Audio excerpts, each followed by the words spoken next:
Welcome to Modern Home Masterminds with Bespoke Brokers. I'm Shawna Glazier, designated broker and owner. And I'm Brittainy Williamson, associate broker. Shawna and I are Bespoke Real Estate, and we're also your guides to modern luxury across the entire state of Arizona.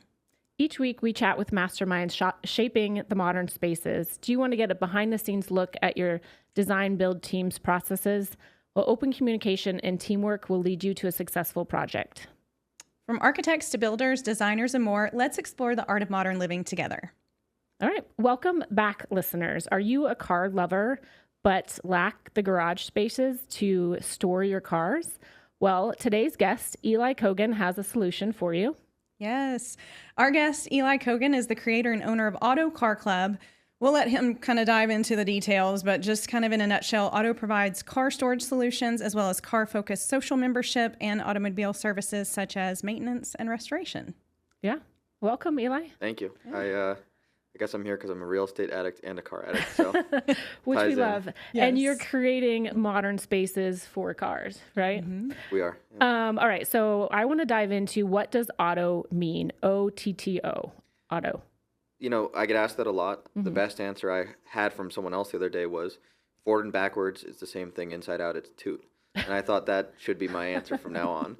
But what it really means is it's a play on words with AUTO, auto. Mm-hmm. And Nicholas August Otto invented the internal combustion engine. So it's kind of an homage to the beginning of cars. And when we sat and worked through a list of 100 names that we were trying to decide which to go with, Otto seemed to be the best fit for those reasons. We picked the name, we made the logo, loved the logo, and then at the end we realized I was born on the same day as Nicholas Otto. So oh, really? It fit pretty well. Oh, yeah. That's cool. Oh, that's great. Yeah. No, and you guys have done such a good job branding it.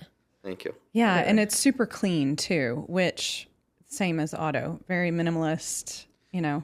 Yeah, we like minimalist homes, both modern, contemporary stuff, and mid-century.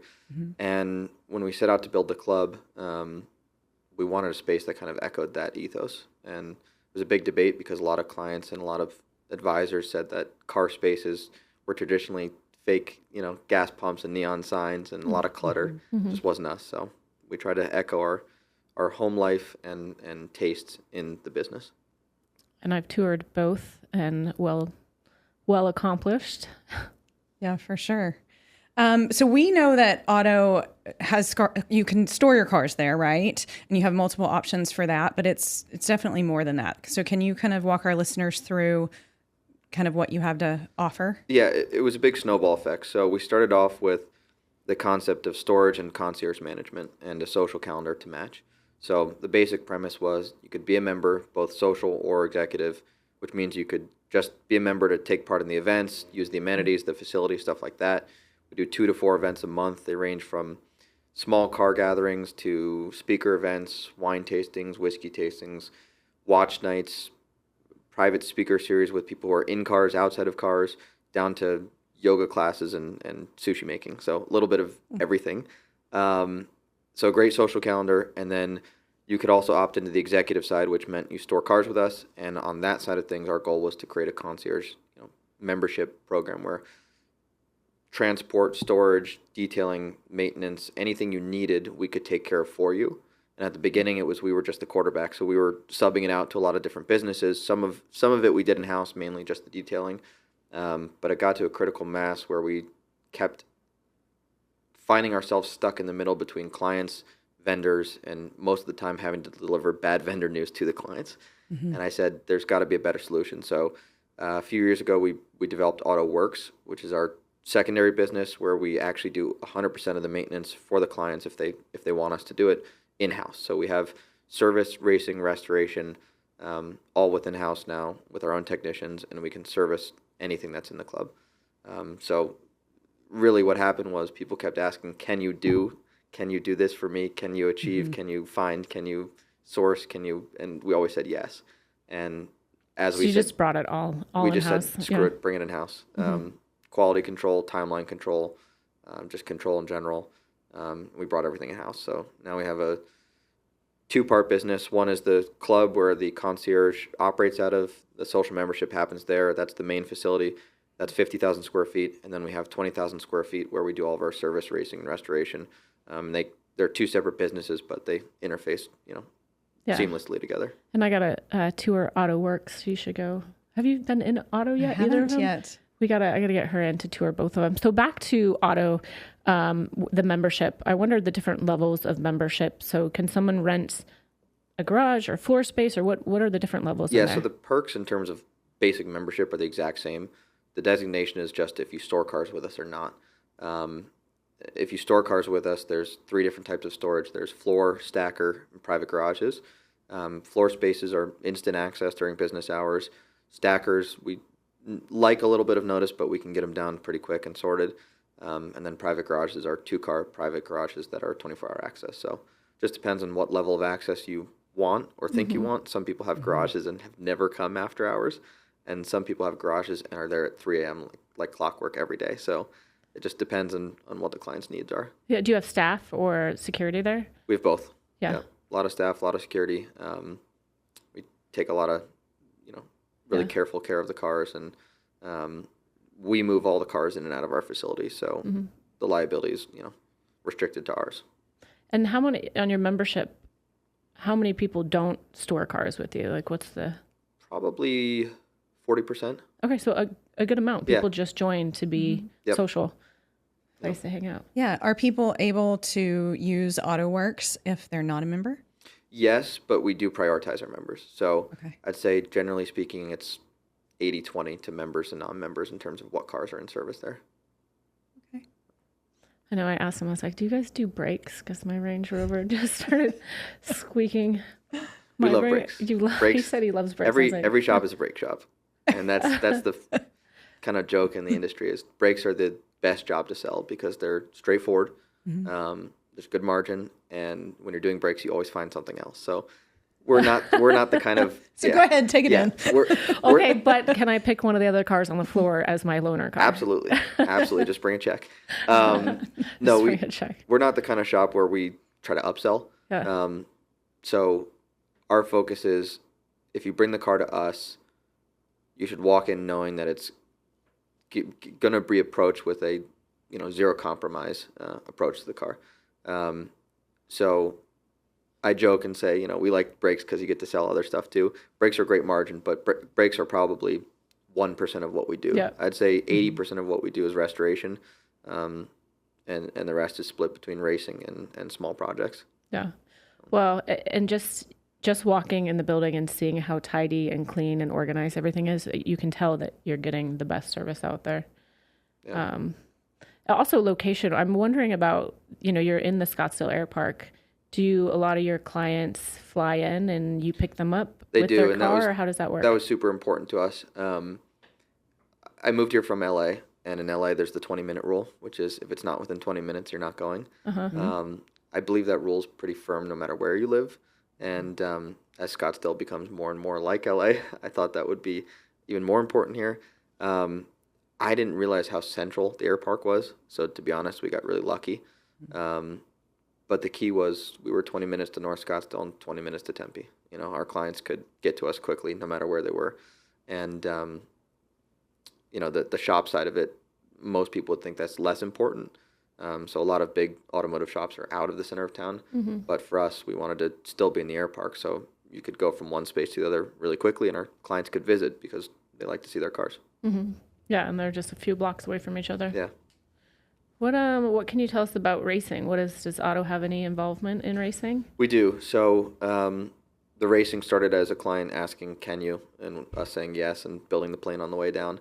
I bought a modern race car for myself. I took it out to some races, and one of our clients said, "Hey, I want to do that with you." So we found him a car. We built a program, and that turned into its own, animal. So this past year, we fielded 3 cars in the Porsche Sprint Challenge, which is their one make series. I fielded 1 car, and our clients fielded 2. Our clients came in 2nd and 4th overall in the Masters class in the season, and I took the championship in the Pro-Am. So for our debut year, we pretty much racked up a trophy. It was fun. Yeah. We did not go to a single event without getting podiums. Wow. So it was a fun year. And your mom races? She does. Yeah. That's amazing. Yeah. And in the beginning of the season, I was being interviewed about the first race, and I said, "Yeah, it's actually my mom's car that I borrowed." which is the truth because Yeah. she was going to do the sprint challenge season and decided not to. So I said, hey, can I take your car to one race? And ended up doing the full season. But the announcers loved that joke the whole way through. So every single race, whenever I was on the screen, they made a point to say, and that's Eli Kogan out front in a car he borrowed from his mom. I love it. I wish we had a picture to share with our listeners Yeah. of your mom because she's like the cutest, like tiny little lady, just so cool. Yeah, and she's fierce. She She's is. gorgeous, and also she rides a bike. I Yeah. mean, she's Yeah. a strong cyclist too. Yeah. So cycling obviously requires a lot of leg muscles. And one of the things we look at in the data in race cars is, and I'm sorry, we're getting nerdy here, and this is not Let's real do estate, it. but Let's do it. we look at PSI, brake pressure. How much pressure can you put on the brake pedal? And I think my mom, the first time out, put like 600 PSI down on the pedal. And our data guy looks at it and says, Betsy, I need more brake pedal from you. And she goes, how much? He goes, I need 1,400. She goes out and puts down 1,450 the next lap, like clockwork. Yeah. And first he was like, I don't know how you're that accurate. But second of all, how do you have that much strength in your leg? And she's like, well, I happen to ride bikes a little bit. All the time. Yeah, she's, half the size of most of the guys in the car, Yeah. and most guys can't put that kind of pressure down. So it was Yeah. cool. That's very cool. Yeah. So with your spaces for storage, people are essentially leasing the space from you as opposed to purchasing. Yeah. Garages. And that was a real estate kind of analysis that we did where our background as a family is commercial real estate. And this all started out of, I joke, I call it, necessity because nothing to do with cars is necessity. But we visited all these facilities. Except for and- having one. Yeah, you have to have one, but you don't have to have multiple. Right. And you don't need a place to store multiple. Right. So it's an unnecessary problem to create for yourself. And I joke that I got sick of managing my own car problems, so I just decided to manage them for everybody. But I remember going to see a facility, and I got there at 4:30, and they were supposed to close at 5. Knocked on the door, nobody's there. Finally, someone comes out of the back and says, "Oh, I'm just on my way out. Can you come by tomorrow?" And I'm thinking, well, no, I can't. Never mind. But most facilities have their cars just sardined in there where you have to move 10 cars to get one out. So you had these models where traditional storage was just the cars were parked. They might be put on a trickle charge or they might get washed once in a while, but there's really no level of service. If you need something done to your car, you have to take it somewhere to get that done. Then you have these car condo models where you're investing a massive amount of cash in a single-use facility where you really have no control over the facility, itself. And you're no better off than having an ADU at your house full of cars because if something needs to get done, there's nobody to help you. So here you have 10 cars stuffed in this commercial unit that you own for double the price per square foot as a warehouse on the same block. And you go to get your third car in line because you want to drive it. So you leave your house in one car, drive to the car condo, park, get out, move 3 cars, go to get the third car. It's dead, the tires are flat, and it needs gas. Your day's over, right? So you've now spent an hour and a half of your time realizing that you're not going to enjoy your car. And you're not getting the social aspect You're of not it. getting the social aspect. And now let's say you need that car serviced. Okay, now you have to drive from your house to get that car, to take it to service, to Uber back to your car. And so you get the point. So I said, there's got to be a better way that's not only more flexible, that provides, a good space for your cars, but better service. So with us, if you have 1 car this year, you pay for 1 spot. If you buy 3 cars, next year you pay for 4 spots. And if you sell 2, you pay for 2 spots. So your expenditure grows and shrinks with your collection. It's flexible in that sense. Is it month by month or The annual? storage is month by month. The membership is annual. If your car needs service, if your car needs a battery, if your car needs whatever, we do it for you. I say that it's our job to find and deliver and fix bad news before you find it. So instead of you showing up to drive your car and finding a problem, we call you and say, hey, we went to take a look at your car this month and it needs a battery and 2 tires. We take care of it for you so the next time you show up, you can just drive. But really, you don't have to have this massive cash outlay in a single-use facility. So it's a subscription that grows and shrinks with your needs. Do you ever have people that say, just don't touch my car? I want to drive it in. I want to drive it out. Yep. Okay. Yep. And we've had to work around some unique personalities that, their car is the most special car in the world and we're not allowed to touch it. Right. Yeah. And I kind of have to talk them down off of that. But we have some members that say, don't ever touch my car until you call me. Like, don't move it an inch. Don't turn the key. Call me. We have some members that say, if it needs an engine rebuilt, just do it and put it on my bill at the end of the month. So our program is very based on the individual needs. Yeah. Flexible. Well, and I hear you saying, you started this last talk by saying it's not a necessity, but for us in our industry, in real estate, in luxury real estate, and even specializing in mid-century modern homes, they lack parking, right? A lot They do. of It's weird. And you would think in Arizona, where there's all this space, that there would be huge garages, and there's not. There's not. So. There's not. I mean, I think it's interesting that a lot of the mid-century homes were kind of their models were based around this new idea of people having a family car, right? Right. But it was only one. Right. And it's a carport. Right. And so we have all these mid-century modern homes with a single, maybe a double if you're lucky, but usually a single carport. Yeah, I mean, I've owned 2 homes that we bought together, that you've sold us that did not have car garages. They had carports. Yeah. But you had auto. Yeah. True. But no matter what you have in terms of storage offsite, every car guy wants to sit in his garage at home and look at their car. Right. And, we had a dirt driveway and a carport. Yep. Love the house, but that's just not conducive to someone with a car collection. It's always needing a garage. But back to the necessity, it's so good for us to know about auto, to know about the memberships for the real estate community in general, because so many times we take a buyer to a house and they're like, nope, can't do it because it has a dirt driveway or lacks a garage. Or when we have listings that have no garage or a carport or lack spaces, I'm constantly, if a buyer comes in and I hear, oh, it's lacking a garage, I'm constantly saying, well, there's this auto. Do you know about that? And it's membership. So it's a good necessity financial for us. decision, right? If if the garage isn't big enough at a house, the house you may want because of the garage size might be in a completely different price bracket, or adding a garage might cost $500,000 to $1 million to that property instead of having a small subscription with us. So it's a huge financial and real estate decision. Well, and I love when we were talking in our pre-podcast call, you were talking about how you designed auto to be different from some of these other, car storage facilities, but that you wanted it to be as nice, if not nicer than some of these people's houses, at least on par. And with the modern architecture that we sell that you are familiar with, you did an incredible job with that. Thank you. Well, think about if you like architecture, right? You can go on a house, architectural tour. If you like art, you go to the Phoenix Art Museum. If you play golf, you go to the golf course. Every hobby or interest has somewhere to congregate and enjoy it. Cars, you can either go to the racetrack, which is not for most people, or you can sit in a parking lot in what we call cars and coffee and have really crappy coffee and really crappy donuts and stand around at 6 a.m. on a freezing Saturday morning, talking about cars.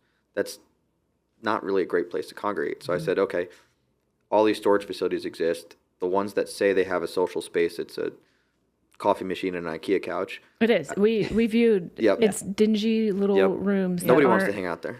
Yeah, and then they have their own little condo that they own, but they're in there by themselves, I'm just from my perspective, it's not a very social. It's not the same. It's not the same thing, right? Yeah. And when you think about the clients who own these type of cars, they want to spend time somewhere they feel comfortable and that feels nice enough for them to enjoy and bring their friends and family. So we put a lot of effort. And I think more than that, though, also true car people want to talk with other people that know about their car and have that conversation. And that's the key is, we're a very kind of exclusive closed door community, but within that community, it's, a really safe space for collectors where they feel like they're among like-minded, individuals and enthusiasts that they can talk to.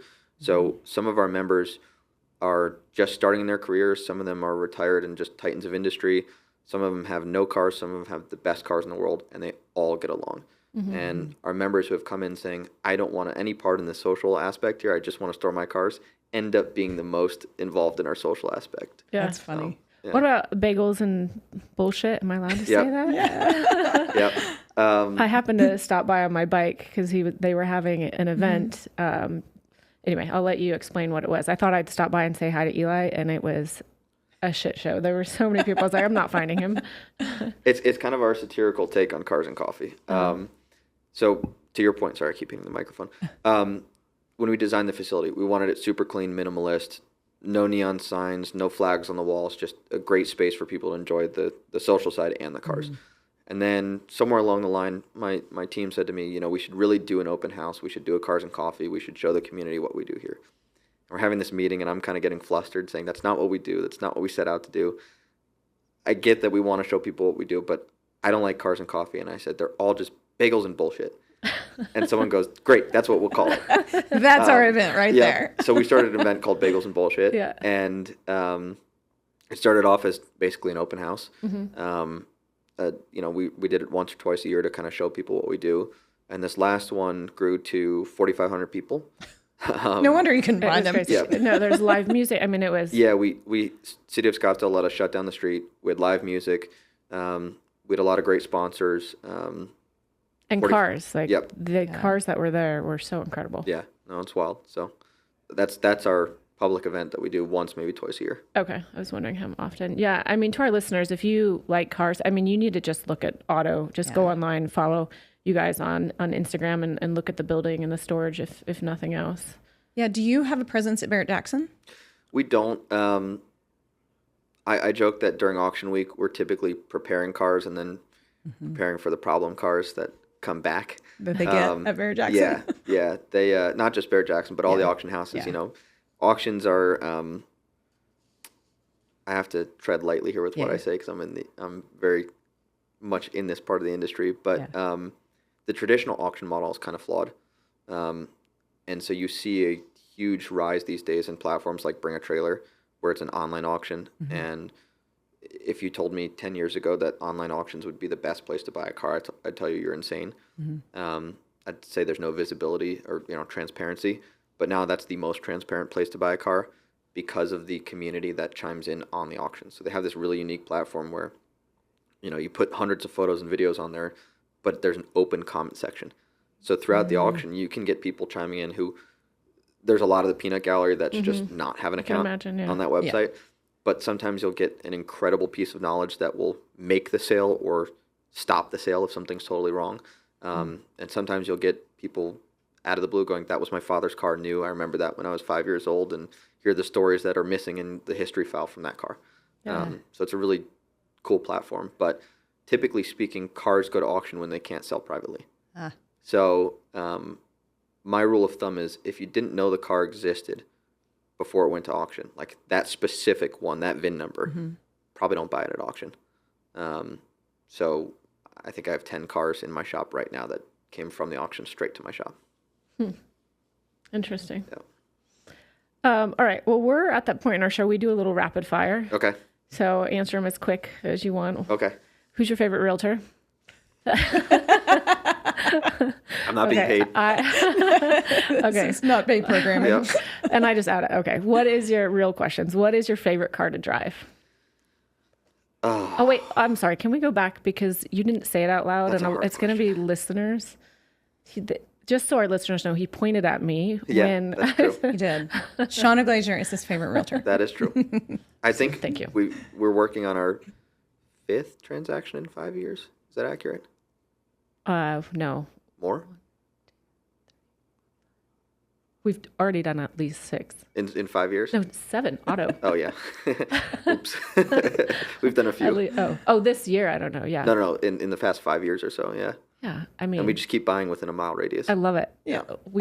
He makes I'm a his creature own of habit. comps. He does. He's making his own comps. Yeah, we're in just one driving the neighborhood up one house at a time. Well, but what I love is your love for architecture and understanding it, and walking into a house and actually understanding the quality and the history of it is really neat. So we've had fun. I think over that the comes years. from cars, and not trying to tie everything back to cars, but you look at a house, you can tell the quality, right? You look at a car, you can tell the quality based on the restoration and certain things that are, learned. And some of the buildings that we've bought and sold and some of the houses we've bought and sold, just there's an age-driven quality to them where houses built, mid-century up until the 90s were just built a lot better than most of the houses today.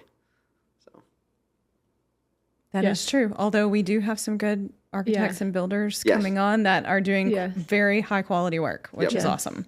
So I hope I'm not running long on time here, but No, go for it. So something that we see in the car world is a rising tide lifts all boats. So if one particular that again, a what? rising tide lifts all boats. Okay. So if the market is going up on 356 Speedsters, right? And an incredible 356 Speedster sells for a record price.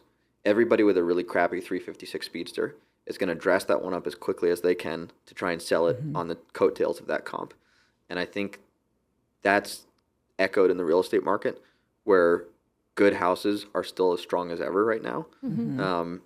But you have a lot of new players to the market that have decided in the last 5 years, wow, the market's really going up, and I can get on that bandwagon and dress up a house and sell it for a huge number. And you see this artificial correction in the market, both in cars and in real estate, where people go, oh, well, the market's coming down. It's like, no, it's just reacting to the junk that's been brought to the market in response to the good stuff that has sold well. And that's hugely happening in the car market right now. And I think it is in the real estate market too, where, good stuff, strong as ever, no problem selling, great quality homes out there. And the not so great stuff that is priced like the great stuff is sitting. True. And so the buyers are looking at the not so great stuff going, oh, the market's correcting. Kind of. Yeah, there is a lot of that going on, but we're also, a lot of stuff is just selling. I mean, still transacting. Yeah. Yeah. our Definitely. inventory is still low. Yeah. All right. What's your favorite car to drive? Impossible question. Come on. I got to drive my hero car 2 weeks ago, or a week ago. McLaren F1. That is, Really? yeah, that's a car that's will forever be out of reach, but I got to spend some time in it, and it was absolutely mind-numbing. Where was that? Local client of ours, Was that at a track or? no, we took it around out to Swallow Lake and back. Cool. And for context, that's a $20 million car today. Yeah. I would be so nervous. Oh my gosh, Yeah. me too. You just have to forget it. Yeah. Yeah. Oh gosh. What do you feel is the best city in the world for car culture? LA. It has to be LA. Yeah. I grew up in LA, and it's Mecca for cars. Anyone who says anything else is lying. What's the museum out there? Peterson. The Peterson. Yeah, so the chairman of the Peterson Museum is a really close friend of mine and longtime car mentor, and probably one of the best collections in the world is his. And he is the car guy of LA, Bruce Meyer, and car culture centers around LA. Yeah. It is the biggest market for every car manufacturer as well. You got me. I took Kyler, my son, out there for mother-son trip, and you got Yeah. me a tour at that. And that place unbelievable. Yeah, my son loved it. The architecture is a huge part of that. Yeah. They did a $130 million renovation, and Are you familiar with it now? it's Yeah, unbelievable. It is. Dream car that you don't own or haven't owned. Did we just talk about that? Yeah. Yes, but kind of $20 million less in terms of reachability, or $19 million less. Carrera GT. Carrera GT? Yep, built in early 2000s by Porsche. Just phenomenal car. That's on the Something list. you have your eye on? Yeah, eventually. Okay. Okay. What is the biggest mistake car collectors typically make? Not trusting someone who gives them good advice. It is a very prideful business for a lot of the consumers, and they want to think that they are the experts, and they're not. They've done a great job making their money in other industries and not in cars, and they don't want to take good advice. And usually it's because they want to find a better deal in their eyes, and usually what happens is they end up, crying a second time when they find out what they've bought. I mean, does that mirror our industry? Totally. Yeah, cry I once. was just thinking that. Cry- So the Bruce, who I was just referencing, the chairman of the Peterson Museum, one of his great quotes that he's said for a very long time is, buy the best car that you can, and that way you only cry once, because the pain of the price goes away the same day, but the pain of a bad purchase lasts forever. That's great. It's true. All right. One word or phrase to describe Otto's future. That's a hard one. Say some form of evolution. Most people in my industry have tried to spread multiple facilities across multiple states and failed in doing so, because the level of attention to detail and care that you can provide in one facility, you can't mirror in 10. So we just keep evolving and expanding our offerings locally and vertically.